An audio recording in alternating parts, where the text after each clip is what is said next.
This video was sponsored by Lingoda, more about them later.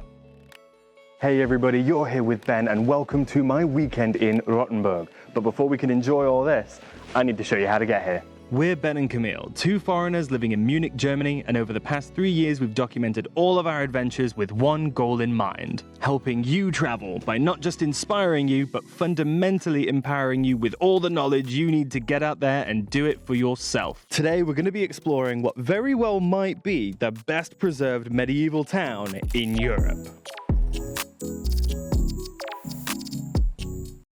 Now, most people opt to take a car here, but I really want you to consider taking the train. And I know, at first glance, it really can seem daunting. Even from the closest major cities, you're gonna have to take at least 2 to 3 connections, often with only a few minutes even between trains. And I'll admit, this even made me nervous, but you know, I needn't have been, because it's all by design. For example, our 4-minute connection in Steinbach seemed horrifying until you realize that it's a tiny, tiny station, and the train we needed to catch had its conductor stood outside waiting for us all to board. We did it in 1 minute and 10 seconds, no less. I put on a stopwatch. Now, if you're still worried, then I'd also just recommend not taking the last train of the day. This way, in your worst case scenario, you'll always know there's another train coming. As for the tickets and costs, well, you can even use a cheap, all-inclusive buy-in ticket for many of the routes to get here, which is what I use for so many of my day trips, and it's a great option.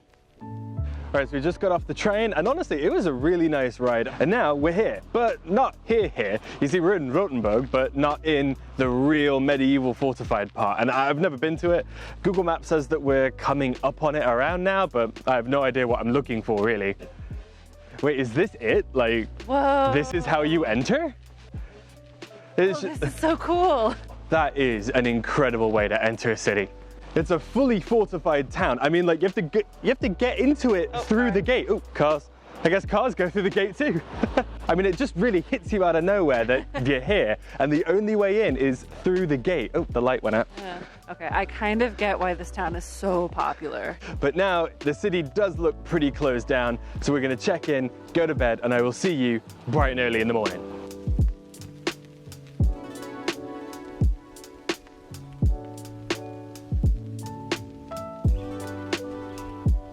Good morning everybody, and welcome to a bright, early and crisp Rothenburg. I'm really glad I decided to take the train in last night, because that means I could just wake up in such a glorious little village and get right started. But now that we are here, what exactly are we going to be doing? Well, there are 3 major tentpole activities here in Rothenburg. Number 1, a walking tour. The second thing, of course, is museums. And lastly, there's a lot of food to eat. So between those 3 things, there's no way we could do that in just one video. So we're gonna separate the food out into our next one. So like, comment and subscribe if you want to see a food tour of Rothenburg. But for today, let's get started with the walking tour.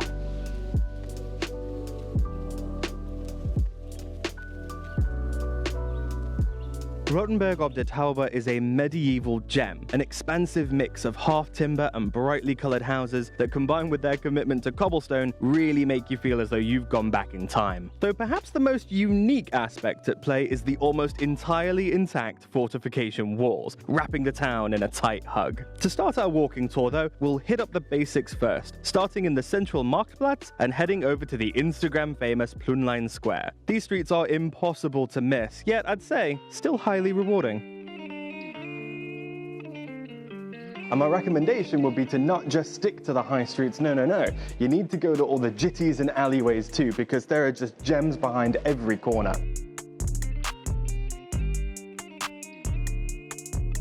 And I don't know if you're familiar with York and its famous shambles, but a lot of the houses out here are reminding me an awful lot of it, because they're bulging right at the seams. Yeah, so I'm extra excited to be here because this is one of the best preserved medieval towns in Europe. In fact, this was at one point in the Middle Ages the biggest city in sort of the area that would become present-day Germany. Really? Oh, with damn. 6,000 residents. Not 6 whole thousand people. 6,000 people lived here, and it was massive by their standards. Right. And kind of, we saw this last night, but when you walk through, it's kind of astonishing how well preserved the entire town is. That's true. Most of the medieval walls still stand, and when you're walking through the Altstadt, you just can feel the age. And I think it's really cool that this town is sort of frozen in its medieval state, because it gives you a really good idea, kind of how people might have lived in that time period. Yeah, so I don't know, it's just really interesting. I think we're both kind of into medieval history. Yeah. You a little bit more than me. Yes, a little bit. So it's really cool to be able to go to one of these places that's so well preserved because you can kind of pick out the things that you've read about and watch YouTube videos on. Right. Though I also want to be really cautious with my praise of Rothenburg. It's a town that is very close to experiencing over-tourism, and in many ways it is unique because there's just so much going on all between the city walls. It's so well preserved. It's incredible. But this is also not the only place that you can get that in Bavaria. So if you're new to the channel, if you haven't watched some of my other videos, I will implore you to maybe check them out, because if you like this, you're probably going to like them too. And we must all sort of do our part to help combat over-tourism, be that coming in off seasons and shoulder seasons, going to different places, you know. Not that you shouldn't come here. For many of you, you definitely should. But you should be informed about the other places too. At least in my opinion. And kind of a weird thing that's really struck out to me is all of the window dressings. Like, they're all Christmassy and medieval, and you see that in all sorts of shops, right? That's not new. But what is new is that you're looking at these cute little medieval half-timbered houses and towers, and then you just look to your left and there they are. They're real. Oh, and before I forget, I got you something. A nice little postcard to commemorate our time here in Rothenburg. We did this in our Dolomite series, and I thought it was a lot of fun having you guys comment and then getting to send you something. So give us a comment of what other video of ours you've enjoyed before the date below, and you'll be receiving this little bad boy and a note from us. Thank you again for your appreciation, your support, and just watching this video in general. For now though, I think that's about all the coverage I need to give the town. I don't have to tell you that you should check this out, it's a bit obvious. Instead, what I'd like to spend a bit more time on is going on a proper hike around all of the walls and fortifications. And I want to spend more time showing you that, because I think it's a bit more unique, I think it's a bit more interesting, I think it's the real crown jewel of Rothenburg, and I've seen quite a few other videos skip it. Lazy.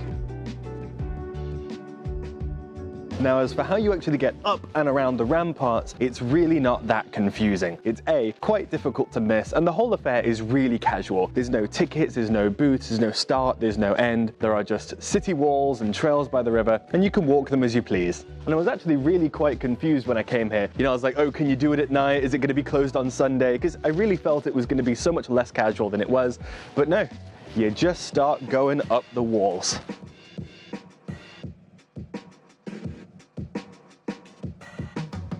This is just incredible though. I cannot explain how good this is.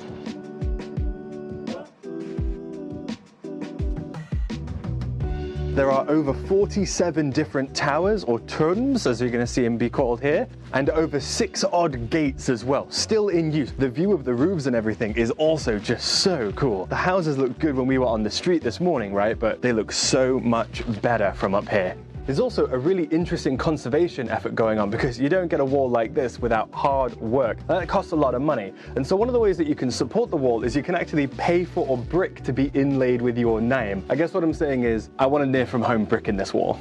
Now I know, this isn't the most unique suggestion that you could ever have. When you come to Rothenburg, you have to walk the walls, but the amount of other influencers and people that I'd seen talk about it and just kind of skip it, I just felt like there were so many more things I wanted to know, and that's why we're including it so much in this video. Plus, I love a damn good medieval wall. This is just an absolute joy. Hey boss. Hello. The sheer amount of the walls is also just really astounding. In all directions that I can see now, it's just wall and rampart, as far as the eye can see. I think we'll do half the city ramparts, then we'll go down by the river, finish off with the other half of the ramparts, and we'll be done.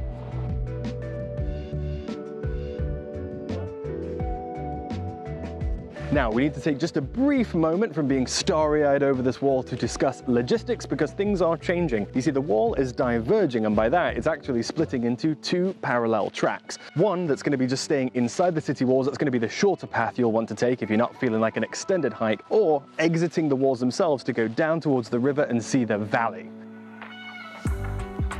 I'm not sure which I think was better, being above and seeing the village, or being below and seeing the walls. Either way, I do think you need to try both.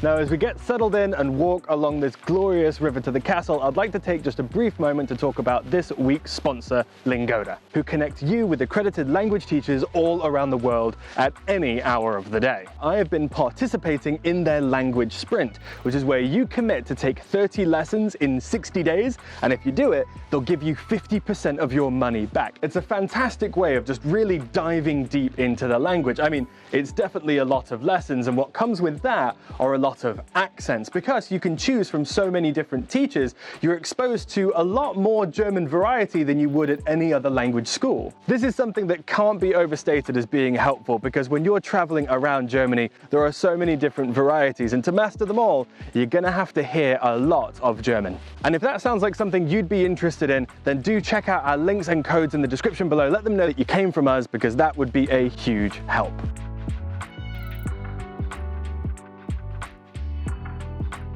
I also just really love the naming scheme of this little town, Rothenburg ob der Tauber. And if you're not familiar with that naming convention, it means on the river. And it's just such a quaint little way of naming your village. And it reminds me a lot of home, because it's such a common naming convention in Britain as well. It's really cool to know that that transcends language and culture, that this little naming scheme of village on the river maintains its through line.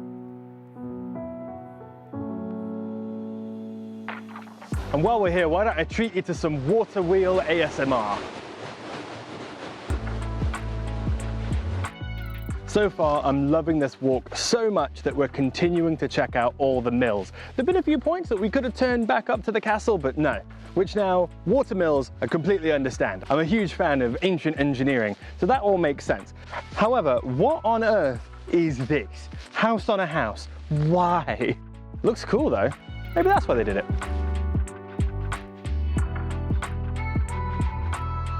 Just like that, we have ascended back out of the valley and we're here at the city walls, ready to re-enter the fortifications through its old gates. Though I am starting to get a little chilly. It's been a long time outside. So I'll be honest, the cold is really starting to seep in on me now. I am absolutely freezing. So it's about time we do something indoors. And I'm also feeling in the mood for a bit of a museum. And Rothenburg has tons to choose from, but there are two major famous ones. You see, there's the wonderful Christmas Ornament Museum, wholesome, family friendly, beautiful. And then there's the Museum of Medieval Torture. Talk about tonal contrast. And I think that's the one we'll go to. So there really isn't much subtlety or nuance going on in the Medieval Crime Museum. It's simply an expansive and, as they say, offbeat collection of torture tools, the legal tomes that justify their use, and some art, which, just in case you were trying to not imagine these items in use, where they'll gladly show you what it might have been like. Would I recommend it? I don't know. Do you like iron masks used to shame bad musicians? Because if so, you're gonna love it here. If not, well, I'll leave it to you. So I don't really know what I was expecting by going to a medieval torture museum, but now I'm really sad. So let's go do something wholesome. I need to cheer up. And what better salve could they be than the Kirchenwohlfahrt Weihnachtsdorf, the Christmas village. It's both a museum and a store, and it's also a massive pilgrimage route for anybody who truly loves a good German Christmas. People come from all over to visit this store and get some of their exclusive offerings. And though usually that's not my bag, I mean, I'm not a big Christmas guy, I've got to say there is something really enchanting about the Christmas village. It's a better theme park than Disneyland itself, and even I got caught up in it and bought myself 2 little wooden smokers. So in all honesty, A+, 10 out of 10, and it's exactly what I need after all of the torture. Though I imagine to many 8-year-olds, this is a torture of another kind when their parents are lost in here for hours.